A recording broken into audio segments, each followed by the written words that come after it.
환난 날에 여호와께서 내게 응답하시고 야곱의 하나님의 이름이 너를 높이 드시며 성소에서 너를 도와주시고 시온에서 너를 붙드시며 내 모든 소자를 기억하시며 내 번제를 받아주시기를 원하노라. 셀라. 내 마음의 소원대로 허락하시고 내 모든 계획을 이루어 주시기를 원하노라. 우리가 너의 승리로 말미암아 개가를 부르며 우리 하나님의 이름으로 우리의 깃발을 세우리니 여호와께서 내 모든 기도를 이루어 주시기를 원하노라. 여호와께서 자기에게 기름 부음 받은 자를 구원하시는 줄을 이제 내가 아노니 그의 오른손에 구원하는 힘으로 그의 거룩한 하늘에서 그에게 응답하시리로다. 어떤 사람은 병거 어떤 사람은 말을 의지하나 우리는 여호와 우리 하나님의 이름을 자랑하리로다. 그들은 비틀거리며 엎드러지고 우리는 일어나 바로 서도다. 다 같이 읽겠습니다.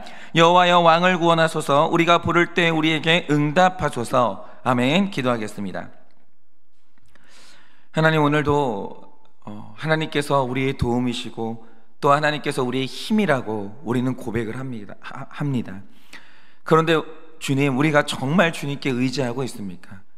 주님께 정말로 주님의 힘을 구하고 있습니까? 혹시 그게 안 되기 때문에 우리 인생이 이렇게 힘든 것은 아니겠습니까? 주님, 오늘도 이 아침에 하나님을 의지하기 원하는, 또 하나님을 붙들기 원하시는 그 하나님의 소원을 우리가 받아 오늘도 어떻게 하면 우리가 하나님을 의지하고 하나님을 붙들 수 있는지 배우기를 원합니다. 하나님 의지하는 법을 알려주시옵소서. 의존하는 법을 알려주시옵소서. 오늘 이 아침에 그렇게 주님께서 말씀하시면 잘 듣겠사오니 말씀하여 주시옵소서. 예수님의 이름으로 기도드립니다. 아멘. 네, 우리가 그 이스라엘의 전쟁사를 보면요, 굉장히 특이한 특징이 하나 있는데요, 비율로 따졌을 때 만약 이스라엘 백성들이 100번의 전쟁을 치렀다라고 하죠. 그러면 99번은 전부 다 자기보다 강한 적들과의 전쟁이었습니다. 예를 들어서 이스라엘의 평생 원수가 이제 블레셋인데, 여러분 성경을 보면요, 다윗의 시대에 블레셋과 이제 이 다윗이 싸울 때 굉장히 불리한 상황이었다는 거죠. 이유가 뭐냐면 블레셋은 당시에 철기 문화였어요. 그런데 이스라엘 땅에는 철기를 다룰 줄 아는 사람이 전혀 없었다라는 거예요. 언제나 이스라엘의 싸움은요, 늘 불리한 싸움이었습니다. 그런데 그 전쟁 중에서 이스라엘보다 이 약한 대상은 딱 하나밖에 없었는데 그게 바로 아이성 전투였다는 거죠. 그러면 이 아이성의 의미는 좀 나중에 나누기로 하고요. 그런데 여러분, 이게 너무 이상하지 않습니까? 하나님이 이스라엘을 전쟁으로 이끄세요. 편하게 살도록 내버려 두지 않습니다. 언제나 그들을 전쟁으로 이끄셨는데, 근데 문제는 뭐냐? 끌고 오는 적들이 언제나 이스라엘보다 강한 적들이었다는 거죠. 반대로 이스라엘에게는요, 그들을 능가하는 전투력이나 군대의 규모를 허락하지 않았다라는 거예요. 그러니까 하나님은요, 늘 이스라엘을 어떤 위치에 머물게 하셨는데 그 위치가 뭐냐? 약자의 위치에 머물게 하시는 거예요. 이게 이상한 거죠. 그러니까 성경의 스토리를 뒤돌아봤을 때 이스라엘 최초의 전쟁이라고 하면 출애굽 당시에 애국과 이스라엘의 전쟁이었거든요. 근데 여러분 생각을 해보세요.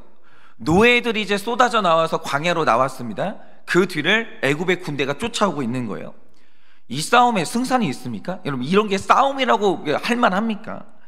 여러분, 이 싸움에서 이스라엘이요, 자기 힘으로 승리할 확률은 정확히 0%입니다. 이길 수가 없는 거예요.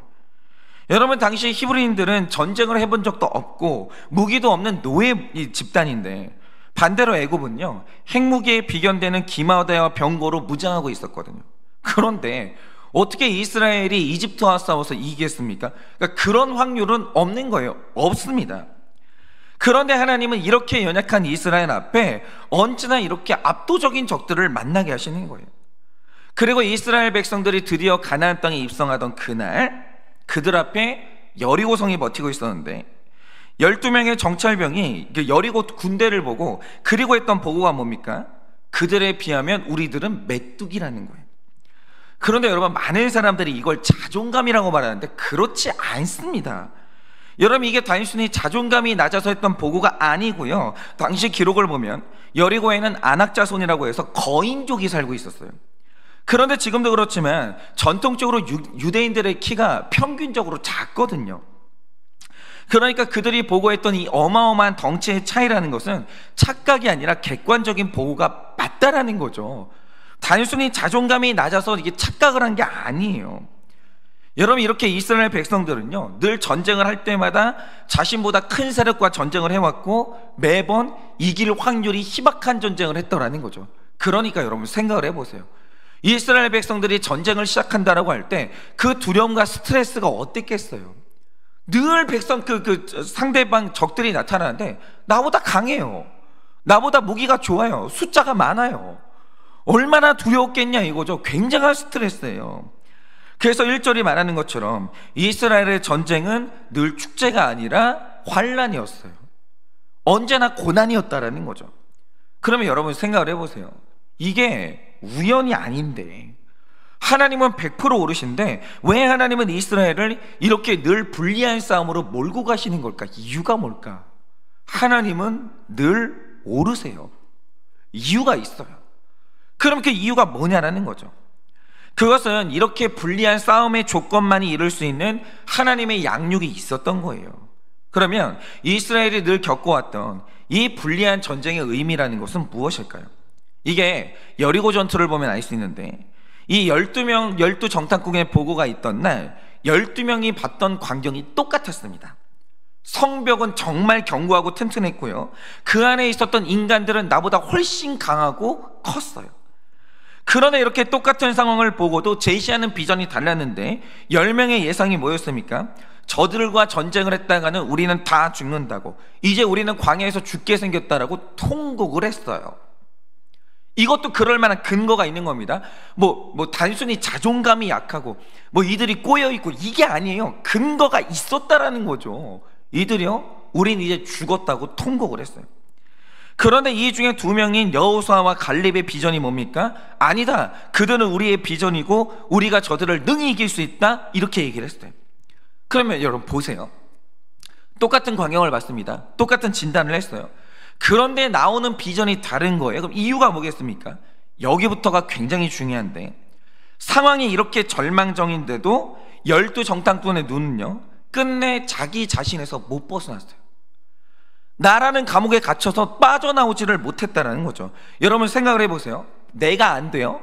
어떤 거대한 문제를 만났습니다. 이 문제가 나보다 커요. 그럼 나는 안 되는 게 확실해요. 객관적인 이제 결론이 나왔다라고 하죠. 그러면 끝이에요? 세상 만사가 그렇게 간단한 게 아니에요. 자, 문제가 나보다 커요. 나는 작아요. 나는 안 되잖아요. 그럼 끝이냐 이거죠. 아니에요. 여러분, 그거는 편협한 생각이고요, 내가 안 되면 눈을 돌려서 더 큰 힘의 도움을 받으면 되는 거예요. 그래서 제가 지금 이제 우리 교회에 한 가지 이제 현안이 생겼는데 이런 거죠. 이 현안을 해결하려고 딱 보니까 우리 교회 사이즈로는 감당이 안 되는 너무 큰 문제였던 거예요. 그래서 저는 이게 안 되나? 내 힘으로는 안 되니까 포기해야 되나? 이렇게 생각하고 있었거든요. 근데 어떤 분이 저에게 이제 조언을 해주셨는데 도움을 받으면 쉽게 해결되는 문제가 있는 거예요. 여러분, 바로 이겁니다. 내가 안 되잖아요. 끝이 아니에요. 내가 안 되면 도움 받으면 되는 거예요. 눈을 돌리면 되는 거죠. 이게 사고의 유연함인데 10명의 정탐꾼은요, 그게 안 되는 거예요. 그게 안 돼요. 여러분, 가정의 문제도 그렇습니다. 어떤 자녀의 문제가 있다라는 거죠. 그럼 부모님들이 열심히 양육을 해봐요. 안 돼요? 끝이에요? 그러니까 편협한 부모님들의 문제가 뭐냐면 우리 힘으로 자녀 양육이 안 되면요, 그걸로 절망하는 거예요. 아니거든요. 도움받으면 되거든요. 그런데 이 편협한 부모님들의 문제가 뭐냐? 나 말고 다른 사람의 도움을 받는 게 안 되는 거예요. 망신스럽다라는 거예요. 그러니까 자녀 문제가 해결이 안 되는 거예요. 그런데 여러분, 이 2명을 보자 이거죠. 이들 눈에도요, 자기 자신이 작고 연약해 보이긴 했습니다. 이 사람들이 정신 나간 사람들이 아니에요. 똑같이 판단할 줄 알아요. 그런데 내가 안 된다는 결론이 나니까 그때 바라보는 게 뭐냐? 내가 안 되면 하나님이 하면 되지, 이렇게 되는 거예요. 이게 바로 사고의 전환이고 영안이 열리는 순간이거든요. 내가 안 돼? 하나님이 하면 될 거 아니야. 이게 바로 영적인 세계가 열리는 바로 그 순간이라는 거예요. 그러니까 내가 할 수 없으면 끝인 사람과 내가 할 수 없으면 하나님께 눈을 돌리는 사람이 있는데, 이게 천지 차이라는 거죠. 내가 안 되면 끝인 사람이 인본적인 사람인 거고, 내가 안 되면 하나님께 눈을 돌리는 사람이 신본적인 사람인 거예요. 바로 그런 거죠. 바로 이 사고의 전환이 하나님이 의도하시는 이 불리한 전쟁의 목적이라는 거죠. 여러분, 이 불리한 전쟁이라는 것은 이스라엘 백성들로 하여금 하나님을 보게 하는데, 영안을 열리게 하는 데 있어서 필수적인 요소라는 겁니다. 그러니까 저도 어릴 때 이런 일을 겪었는데, 제가 초등학교 2학년일 때 5학년짜리 형하고 싸운 적이 있어요. 근데 여러분 아시겠지만 초등학생 때는요 1년 차이가 어마어마한 차이예요. 굉장히 큰 차이라는 거죠. 그런데 제가 이제 초등학교 2학년일 때 5학년짜리 형을 만나니까 어떻게 이겨요? 이길 수가 없는 거죠. 그런데 이렇게 나보다 압도적인 큰 적을 만나면 둘 중에 하나를 하게 돼요, 사람은. 그게 뭐냐? 하나는 그 적 앞에 굴복하거나, 또 하나는 그 형보다 큰 우리 엄마 손을 잡고 나타나면 되는 거예요. 그러니까 큰 적 앞에서는요 두 가지 중에 하나밖에는 없는 거예요. 그런데 여기서 하나님의 의도가 뭐겠습니까? 큰 적이 나타났냐? 너 힘으로는 안 되겠냐? 그럼 너 힘 말고 내 힘 붙들라는 거예요.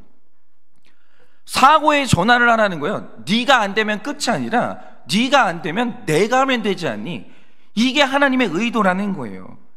그래서 이스라엘은 나보다 큰 적들을 계속 만나는 덕분에 하나님하고 밀착할 수 있었던 거예요. 그것 때문에 하나님을 보는 영안이 열릴 수 있었던 거예요. 그래서 이스라엘 역사에 나타났던 강한 적들은요 이스라엘과 하나님이 딱 붙도록 도와주는 굉장히 고맙고 그들이 이제 도움이었다라는 거죠. 그런데 이렇게 이스라엘 백성들이 하나님과 밀착할 때 이스라엘은 늘 승리를 했다라는 거죠. 그런데 이스라엘이 전쟁을 하면서 딱 한 번 하나님과 떨어진 때가 있었는데, 그때가 언제겠습니까? 여러분 이제 예상을 하시겠죠? 나보다 작은 적 아이성을 만났을 때 그들이 하나님께 묻지도 않고 하나님의 도움도 없이 전쟁터로 나갔어요. 자신감이 생기니까 하나님이 필요가 없는 거예요. 그때 이스라엘 백성들이 광야에서 처음으로 하나님과 밀착 관계가 떨어지게 됩니다. 그런데 하나님하고 떨어지니까 수많은 변수들이 일어나더니 광야에서 처음으로 패배하게 됩니다. 결국 이스라엘의 전쟁사가 의미하는 게 뭐냐면, 이 전쟁이 하나님과 나를 같은 편으로 묶어주는 하나님의 은혜라는 거예요. 여러분, 나보다 강한 문제가 나타났습니까? 나보다 압도적으로 큰 적이 나타났습니까? 내가 이길 수 없어요? 절망이 아니라는 거예요. 그게 답이 아니라는 거예요. 하나님한테 도와달라고 하면 될 거 아니에요. 하나님하고 밀착하면 될 거 아니에요. 하나님 손을 잡고 나타나면 될 거 아닙니까? 사고의 전환을 하면 되는 거예요. 그럼 되게 쉬워요. 그런데 왜 이 땅의 전쟁을 통해서 하나님하고 친밀해지는 게 왜 중요하냐 이거죠. 단순히 인간적 내 인생의 고난을 이기기 위해서 하나님이 필요합니까? 그게 아니라는 거예요. 왜 우리가 하나님하고 밀착하는 게 이렇게 중요하죠? 여러분, 이 세상의 모든 인간은요 반드시 누구나 무조건 한 번은 최고로 강한 적하고 한 번은 싸워야 돼요. 그런데 이 싸움을 피한 사람은 이제까지 단 한 사람도 없었습니다. 그러면 그 상대가 누구냐? 그게 바로 사망 권세예요. 성경은요 사망을요 권세라고 부릅니다. 그러니까 힘으로 표현하는 거죠. 누구도 이 압도적인 세력, 이 압도적인 힘을 피한 적은 없었어요. 누구나 한 번은 마주해야 된다는 거죠. 모든 인간은 한 번은 죽음을 만나서 전쟁을 치러야 되는데 이게 압도적인 힘을 가졌거든요. 그런데 이 전쟁에서 만약에 내가 하나님이 내 편이 되시면 죽음을 그때서만 이길 수 있어요. 그런데 하나님이 내 편이 아닌데 죽음을 이겼던 사람이 있냐? 아무도 없었습니다. 이 전쟁을 대비하기 위해서 이 땅에서 우리는 하나님께 의지하는 법을 계속 배우는 거예요. 그러니까 우리가 이 땅에서 치르는 전쟁은요 바로 이 최종적인 전쟁, 죽음과의 전쟁을 준비하는 과정이라는 거예요. 죽음 앞에 나갈 때는 하나님하고 반드시 같이 가야 돼요. 혼자 가가지고는 이길 수가 없다는 겁니다. 그러니까 이 땅에서 환난에 가까운 전쟁을 통해서 하나님과 반드시 같은 편이 되는 연습을 해야 된다는 거죠. 그런데 중요한 것은 하나님이 내 편이 되어서 전쟁에서 승리하는 법이 뭐냐라는 거예요. 하나님이 내 편이 되신다는 게 뭐냐 이거죠. 그게 오늘 말씀에 나와 있는데요, 오늘 말씀은 전쟁터에 나가는 왕을 향해서 백성들이 베풀어줬던 축복의 기도예요. 여러분, 결국 이 기도의 가장 중요한 소원이 뭐겠습니까? 전쟁이라는 환난의 날에 하나님이 우리 편이 되어달라는 거예요. 우리 왕의 편이 되어달라는 거예요. 이게 정말 중요합니다. 그러면 하나님이 어떻게 우리의 편이 되실 수 있는가? 바로 그게 1절부터 3절에 기록되어 있는데요. 먼저 1절을 보시면 환난 날에 여호와께서 왕에게 응답하시기를 간구합니다. 이것이 바로 백성들의 기도였어요. 우리 왕이 또다시 자기보다 큰 적과 싸우려고 나가는 거예요. 왕이 이길 수 없는 게 분명해요. 그러자 백성들이 남아서 기도하는 게 뭐겠습니까? 우리 왕이 간구할 때 하나님이 응답해 달라는 거예요. 그런데 그 응답의 모델로 하필 누구를 세웁니까? 오늘 말씀을 보시면 홍해를 가른 모세도 아니고 기도 응답의 아이콘인 엘리야가 아니에요. 야곱의 하나님을 부르는 거예요. 그러면 야곱에게 어떤 의미가 있길래 야곱에게 응답했던 하나님을 그렇게 간구하는 것인가? 이걸 알려면 우리가 야곱의 인생을 좀 묵상을 해봐야 되는 거죠. 일단 야곱이 누구냐라고 할 때 이 야곱이라는 사람의 특징이 뭐냐면 절대로 하나님께 지는 법이 없는 사람이에요. 그러니까 이 야곱의 특징이 뭐냐면 하나님하고 씨름하는 사람이에요. 그는 하나님한테 순종하는 사람이 아니에요. 야곱은 하나님하고 힘대결하는 사람이에요. 이겨보려고 애를 쓰는 사람이라는 거죠. 예를 들면 이런 겁니다. 어릴 때부터 야곱은요, 자기 소원을 성취하는 방법이 있었어요. 바로 그게 거짓말하고 사기치는 거예요. 그런데 문제는 거짓말과 이 사기가 팔복을 받는 통로가 될 수가 없거든요. 여튼 뭐가 됐든지 간에 내가 거짓말해서 뭔가를 얻었다, 내가 사람을 속여가지고 얻은 이익이 있다, 그거는 팔복이 아닙니다. 하나님이 주신 거 아니에요. 여러분, 택자가 하나님의 팔복을 받으려면요, 반드시 하나님의 방법을 사용해야 돼요. 그런데 하나님이 정하신 길로 가면 반드시 하나님이 야곱의 편이 되어주시고 때가 됐을 때 가장 덕스러운 방법으로 장자의 자리에 세워주시는 거예요. 그래서 하나님이 그에게 끝도 없이 거룩을 요구하시는데, 문제는 이 야곱의 습관이 뭐냐면 뭔가를 얻고 싶을 때마다 자동적으로 거짓말이 자꾸 나와요. 자꾸 사기쳐요. 이 방식을 못 버리는 거예요. 그는 거짓말 중독이 정말 지독했는데, 일단 첫 번째 사기는 형이 가장 배고플 때, 정상적인 사고가 불가능할 때를 노렸다가 겨우 팥죽 한 그릇에 장자권을 사게 됩니다. 이건 명백한 사기죠. 명백한 사기예요. 그리고 두 번째로 아버지를 속인 다음에 장자의 축복까지 받아내요. 다 거짓말이에요. 다 거짓말. 근데 이게 뭐냐면 단순히 아버지하고 형을 속인 게 아니라 야곱이 거룩을 요구하시는 하나님을 이겨먹는 거예요. 이건요, 하나님에 대한 정면 도전이에요. 야곱이 계속해서 하나님을 이겨먹는 거죠. 그런데 이 행보는요, 삼촌 라반의 집에서 계속돼요. 하나님은 그에게 아내를 주셨는데 어떤 아내를 주셨습니까? 레아라는 최고의 아내를 주신 거예요. 이게 하나님의 답이었어요. 그럼 순종해야 될 거 아니에요. 내가 너에게 주는 아내가 가장 좋은 아내야. 근데 그 사람이 레아야. 순종해야죠. 그런데 이때도 야곱은요, 레아를 주신 하나님의 뜻에 반기를 듭니다. 그리고 기어이 7년을 더 버텨가지고 허락되지 않은 라헬을 얻게 돼요. 그래서 야곱이요, 자기 인생에서 겪었던 고난의 절반은요, 이 라헬 때문에 비롯되는 거예요. 얼마나 고난을 겪게 되는지 모릅니다. 하나님이 허락하지 않은 것에 손을 댔을 때. 그러나 어쨌든 그는 이 결혼에서 또다시 하나님을 이겨먹어요. 그 다음에 또 사기를 쳐서 많은 가축을 얻은 다음에 또다시 사기를 쳐가지고 삼촌 라반의 집에서 도망친 다음에 죄로 얻은 재산을 잔뜩 실은 채로 약속의 땅에 진입하려고 합니다. 근데 문제는 뭐냐? 여러분 이거 아셔야 돼요. 죄악된 열매를 안고는 약속의 땅에 죽어도 못 들어가요. 그거 버리고 청산하고 들어가든가. 근데 그게 아까워가지고 안고 있잖아요. 못 들어가요. 예를 들어서 소돔과 고모라가 이제 멸망할 때 하나님이 말씀하신 게 뭡니까? 절대로 뒤돌아보지 말라는 거예요. 저 땅에서 네가 누렸던 성적인 어떤 그런 즐거움, 네가 저 죄악된 땅에서 얻었던 어떤 집들, 재산들, 그거 하나도 뒤돌아보지 말고 앞으로 직진해야, 저거 다 버려야 네가 구원받는다라는 거예요. 근데 이 룻의 아내가 구원받지 못한 이유가 뭡니까? 끝내 그것들을 포기하지를 못한 거예요. 야곱이 얻은 물질들이요, 전부 다 거짓말로 얻은 거거든요. 이거 안고는 약속의 땅에 못 들어갑니다.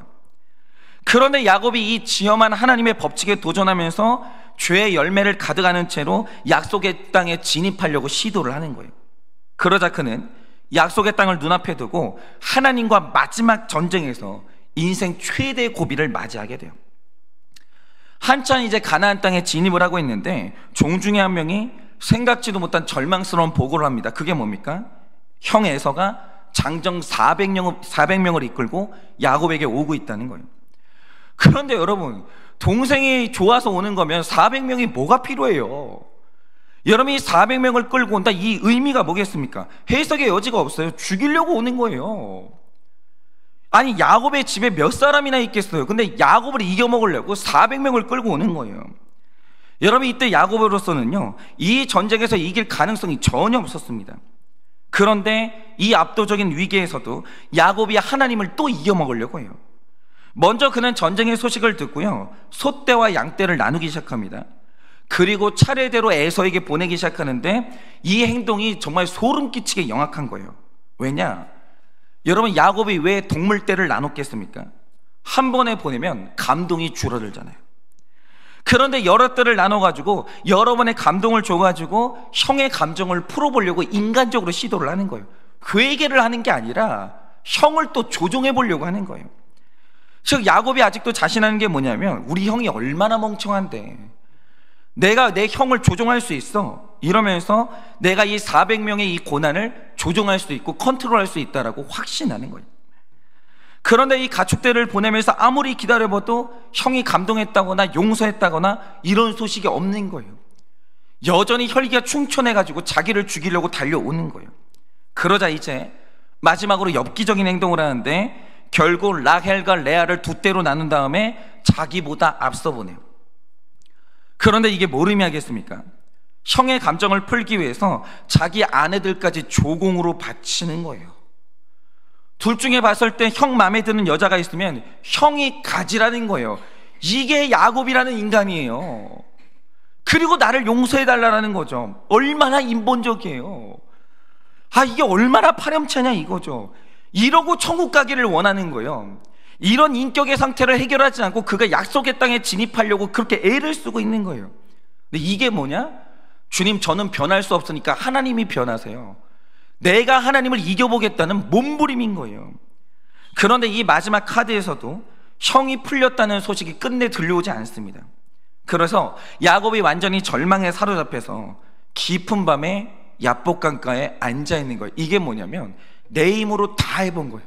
안 되는 거예요.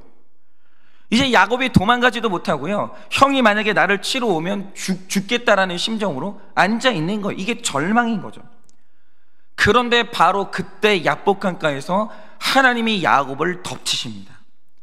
그래서 성경의 원어적인 표현을 보면요, 하나님과 야곱의 격렬한 씨름, 이걸 정확히 표현하면 레슬링을 시작하는데 많은 사람들이 이것을 기도로 해석하거든요. 근데 그렇지 않아요. 이거 기도 아니에요. 이것은 말 그대로 야곱의 악한 본성이요, 하나님께 최후의 발악을 하는 거예요. 죽기 싫다라는 거죠. 그런데 이때 하나님께서 야곱의 환도뼈죠, 인간의 몸에서 가장 단단한 허벅지 뼈를, 절대 부러질 수 없는 넓적다리뼈를 부러뜨리시는데, 이 넓적다리뼈가 부러지니까 그때 야곱이 깨달아요. 내가 씨름하는 이 존재가 인간이 아니구나. 이걸 그때 깨달아요. 하나님이 나타나셨고 하나님이 절대로 부러질 수가 없는 내 환도뼈를 부러뜨리신 거예요. 그리고 야곱이 그때 깨달아요. 나는 하나님을 이길 수가 없구나. 나는 하나님을 이길 수 없다는 걸 깨달아요. 그리고 하나님과의 전쟁에서 야곱은 마침내 패배하고 그는 순종의 사람으로 변하게 됩니다. 그런데 여기가 중요하죠. 야곱이 생애 처음으로 하나님께 패배하는데 이때 나이가 몇 살인 줄 아세요? 90세예요. 야곱이 순종의 사람으로 처음으로 변했는데 그게 90세라는 거죠. 거짓말의 사람 야곱이요, 평생을 사기치면서 하나님을 이겨먹고 버티다가 처음으로 90년 만에 하나님께 무릎을 꿇습니다. 그러니까 여러분, 사람이 한 명 바뀌는데 90년 걸리는 거예요. 그런데 90년 기다리기만 해도 사람은 변해요. 우리가 그걸 믿어야 되는 거예요. 그런데 대부분의 사람들이 이걸 못 기다리니까 포기를 하는 거죠. 그런데 하나님께 패배한 그날 야곱이 처음으로 하나님께 축복 기도를 받아요. 주님이 나를 축복하시면 나는 이제 이길 수 있습니다. 주님, 버리겠습니다. 이제 하나님 방식대로 살겠다고, 은혜를 구하고 살겠다고 지난날의 모든 것들을 다 버리는 거예요. 90년 만에 처음으로 축복 기도를 받아요. 그리고 야곱이 지니까 비로소 하나님이 그의 편에 되어주시는데 거짓말처럼 형 에서가 야곱을 용서합니다. 그런데 여러분, 신기한 게 뭔지 아십니까? 사기꾼 야곱이 하나님께 패배했잖아요. 이후로 성경의 기록을 보면 그가 다시 거짓말을 했다는 기록이 없어요. 그가 거짓말 중독이었는데, 사기꾼이었는데 그가 이후로 사기를 치지 않습니다. 거짓말을 안 해요. 그래서 그간 거짓말의 대가로 얻은 소떼와 양떼를요 전부 자기 죄에 대한 값으로 형에게 주고 자기는 처음부터 다시 시작하는 거예요. 바로 이겁니다. 오늘 이스라엘 백성은요 하나님이 나의 편이 되어주셔서 전쟁에서 이기기를 바랬어요. 그런데 이 전쟁 앞에서 그들이 기억한 사람이 누구냐? 그게 바로 야곱이에요. 그러면 이 말 뜻이 뭐겠습니까? 우리 왕이 하나님과의 전쟁에서 패배해야 인간과의 전쟁에서 승리할 수 있다라는 거예요. 왕이시여, 절대로 인간적인 방법 쓰지 마시고, 절대로 자기 힘으로 이기려고 하지 마시고 하나님만 의지하시라고, 하나님만 바라보시라고, 혹시라도 지은 죄가 있으면 회개하시라고 백성들이 왕을 위해서, 왕의 거룩을 위해서 그렇게 기도해 주는 거예요. 즉 내 죄가, 나의 모든 죄가 하나님 앞에 소멸되어야 하나님이 우리 편이 되어 주시는 거예요. 이거는 하나님이 양보를 안 하는 원리예요. 여러분이 여러분 인생의 그 죄악된 습관을 끊지 않고 하나님의 도움을 받을 수 있냐? 안 됩니다. 여러분이 거룩해지지 않고 하나님의 은혜를 받을 수 있냐? 불가능해요. 안 됩니다. 여러분이 그 세상에 대한 미련을 가지고 약속의 땅에 들어갈 수 있냐? 죽어도 안 돼요. 그거는 안 되는 거예요. 여러분이 오늘 말씀을 보시면 성소가 나오고 소제와 번제가 나오는데 이게 뭘 의미하겠습니까? 여러분, 성소는요 회개의 장소예요. 내가 패배하는 장소예요. 그런데 야곱의 인생에서 자기 죄가 패배했던 성소가 어디였습니까? 그게 바로 야복강가였다는 거죠. 뭐죠? 여러분, 우리 인생에도요 내 죄가 패배하는 야복강가가 반드시 있어야 되는 거예요. 여러분, 하나님 앞에 잘못했다고 말해야 되는 거예요. 잘못 살았다고 인정해야 되는 거예요. 나는 죄인이라고 인정해야 되는 거예요. 그게 바로 야복강가에서 주님께 패배하는 사건인데, 그러면 하나님이 우리의 편이 되어주시고 나를 죽이는 에서의 분노가 해결되면서 내 인생의 승리가 그때서야 오는 거예요. 그래서 제가 띵크를 해봤는데, 야곱이 사기꾼이면 저도 사기꾼이거든요. 저는 야망이 너무 컸기 때문에 강단 위에서 거짓말을 얼마나 했는지 몰라요. 경험하지 않은 것을 경험한 척했고, 내가 하나님을 사랑하지 않는데 하나님을 사랑하는 척했고, 완전히 제가 사기꾼이에요. 그래서 제 진로를 결정하고 사역지를 결정할 때마다 하나님이 저를 이긴 적이 없었습니다. 저는 제가 가는 길을 늘 제 마음대로 결정하면서 내 야망이 언제나 하나님을 이겨먹었어요. 그러니까 어느 날 야곱처럼 내 야망을 따라갔던 그 대형교회에서 성난 에서처럼 어떤 성도님이 제 멱살을 잡으신 거예요. 그러자 하나님께서 저를 이기시기 위해서 저를 야복강가에 오게 하셨는데, 저는 그게 날마다 큐티하는 자리였어요. 그래서 제가 지금 날마다 큐티를 하는데, 이게요 큐티를 해보니까요 1년까지는 야망으로 할 수 있어요. 1년까지 내가 성도님들한테 내가 인정받아야지, 내가 이 교회를 한번 멋지게 한번 목회를 해봐야지. 여러분, 이렇게 1년으로는요 야망으로 큐티할 수 있습니다. 그런데 1년이 넘어가니까 야망으로는 큐티가 안 되더라고요. 하나님이 말씀을 묵상하는데 하나님이 나에게 은혜를 안 주시잖아요. 못해요 큐티를. 어떻게 하겠어요 큐티를. 그래서 제가 큐티를 하다가 결국 저의 야망이 꺾인 거예요.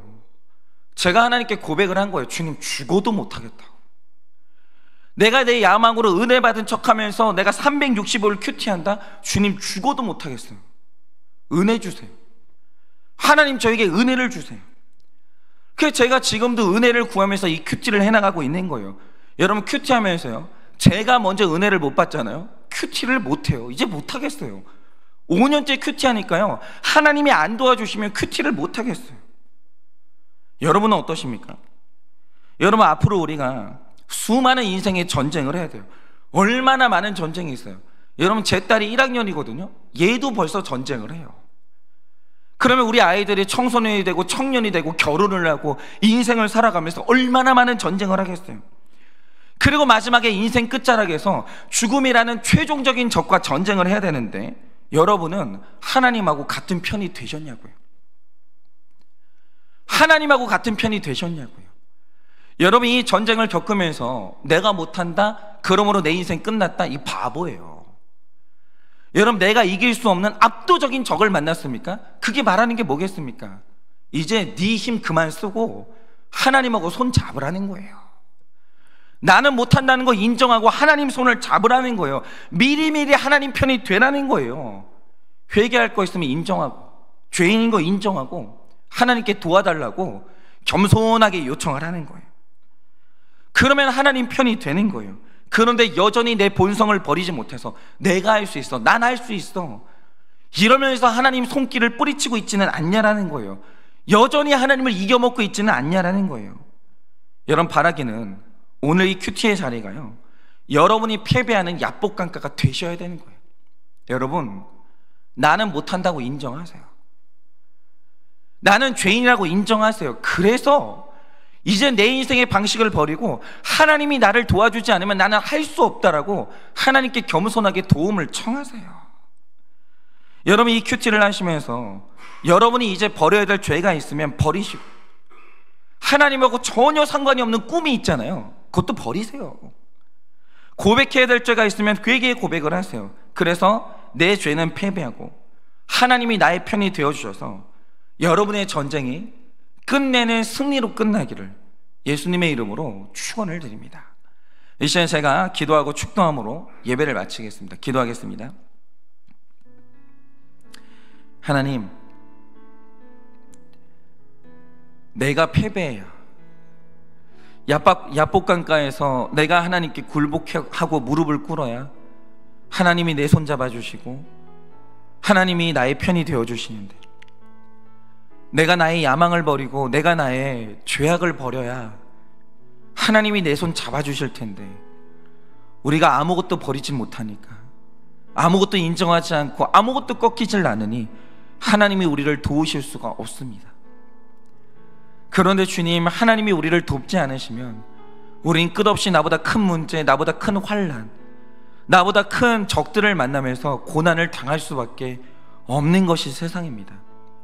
주님, 빨리 무너지게 하여 주옵소서. 빨리 회개하게 하여 주시고 빨리 주님께 겸손하게 도움을 청하게 하여 주시옵소서.